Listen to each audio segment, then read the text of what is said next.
And just like that, it all ended. I ran and ran, but running only moves you forward. It cannot change the past. Eventually, a pair of local farmers took me in and hid me from the Nazis. The shock of Anders's death filled my waking hours. I had been so close to saving him. I kept thinking about how we had planned our future together, and how our dreams had been snuffed out in an instant. If only I had more time. If I had just done things differently, could he still be here with me? Months passed, and on the 4th of May, Denmark was liberated from its German occupiers. But the war did not end quietly like I had hoped. There was a maelstrom of activity as Nazi collaborators were put into camps, snitches were executed by the resistance, and others were put on trial for treason. But in time, life began to return to its familiar patterns. I went back home. The house had been searched, though it was otherwise as Anders and I had left it.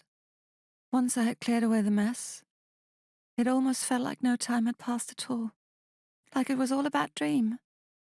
But in all the nooks and crannies, the ghosts of the past were waiting for me to let down my guard, lest I forgot what happened and who I had lost. Liva died to a hail of Nazi bullets. It's hard to imagine another way that her journey could have ended.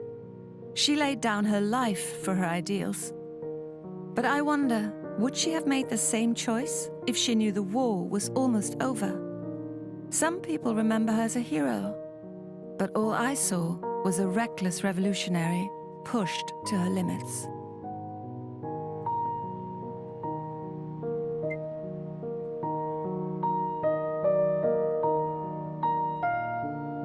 Recently, a man came to me seeking treatment for some wounds he received after saying the wrong thing to Peter down at the inn. The man told me that Peter bought him a beer afterwards, but I'm afraid that will not do much for the stitches. Peter has been getting into more and more fights since returning from the concentration camp, but he refuses to talk about his time there. If he could unburden himself with words, he might not need to use his fists.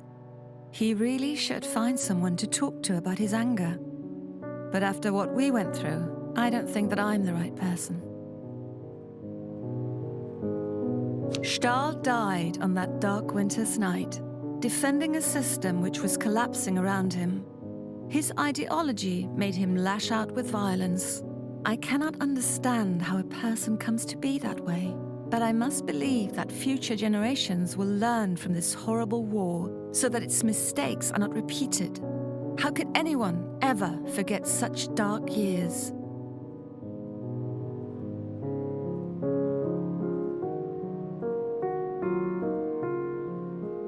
Margit wrote to tell me that Wolfgang returned to Germany in the closing days of the war. He had felt duty-bound to surrender to the Allies, along with the rest of his men.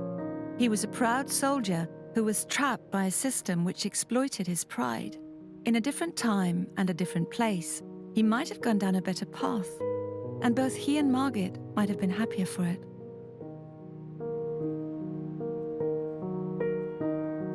A few weeks after the liberation, I received a letter in the mail from Esther. She and Sophia had made it to Sweden, where they had been living a quiet life since their escape.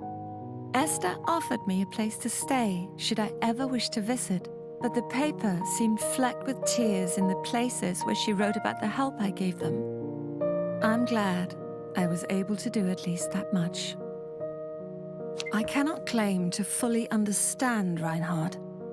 He was a selfish crook, indifferent to the harm his actions caused, but he was also smart.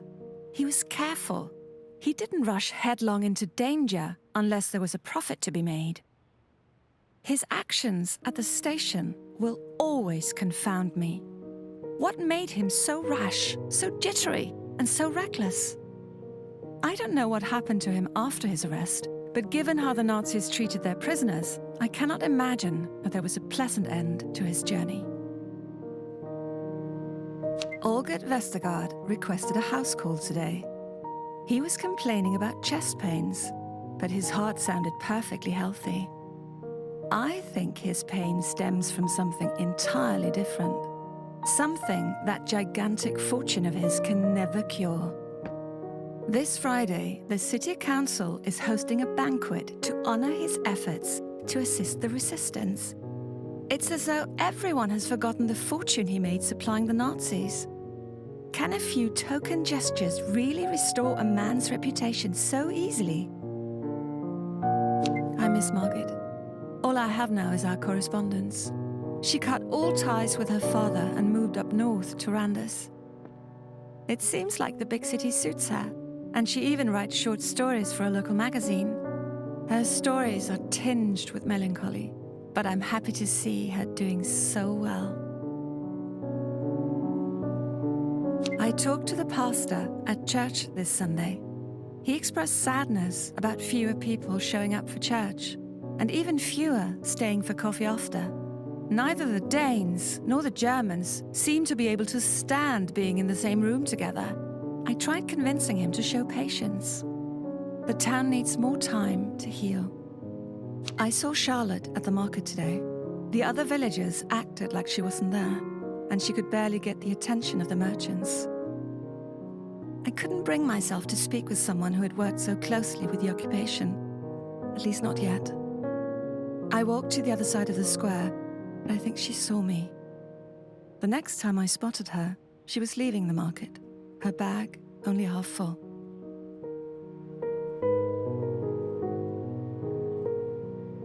I visited the inn last Thursday. Mida was there, standing behind the bar and looking like her usual self. She keeps busy, serving beer and bantering with the locals. But every so often, I catch her staring blankly at the walls. These spells never last for long, but it seems her time inside the camps has left a mark. I wonder how long it will linger. For some people, the scars might remain forever. The clinic was boarded up after Harold's death, and I was forced to start making house calls on my bicycle. The town council put out an advertisement looking for a new doctor to take over the clinic. I wonder if the new owner will be German or Danish, and which the town would prefer. After the war, Papa was interned at the Forhus camp, along with many other fathers in the German minority who had volunteered to help the occupiers. I visit him as often as I can. He seems to earnestly regret his actions and the harm they did to our family. In time, I hope that we might come to understand each other better. I pray that he will soon be released.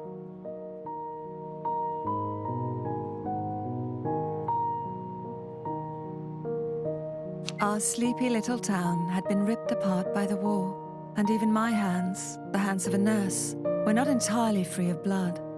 Like so many others, I had acted in self-interest, seeking safety for myself and my loved ones. But the gains I made came at a great cost to our community. Death had visited Tinglev and left its mark. How long would it take for the wounds of war to heal?